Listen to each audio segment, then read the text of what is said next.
শীতকালে পিঠা খাওয়ার আনন্দটাই হচ্ছে অন্যরকম একটা মজা। আর এভাবে চুলার উপর থেকে বানিয়ে গরম, গরম খাওয়ার মধ্যেও কিন্তু অন্যরকম মজা। এই পিঠাটা আপনারা কেমন পছন্দ করেন জানি না। তবে আমরা এটা মাংসের ঝোলের দিয়ে বা মাংস দিয়ে খেতে অনেক বেশি পছন্দ করি। এটা হচ্ছে ছিট পিঠা।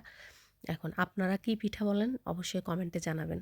আর শীত আসলে এরকম মানে সকালে ঘুম থেকে উঠে গরম, গরম পিঠা খাওয়ার যে কীরকম একটা মজা, কীরকম একটা সুন্দর মুহূর্ত, যারা খান বা যারা তৈরি করেন দুটোই কিন্তু ভালো লাগে। পরিবারের সবাই মিলে একসাথে খাওয়ার মধ্যে কিন্তু আলাদা একটা আনন্দ আছে, তাই না? যাই হোক, সবার কেমন শীত উদযাপন করছেন, কে কী পিঠা খেয়েছেন, কেমন খেয়েছেন তা কিন্তু অবশ্যই কমেন্টে জানাবেন। আর ভিডিওটা ভালো লাগলে অবশ্যই আপনারা শেয়ার করবেন, লাইক করবেন, কমেন্টস করবেন।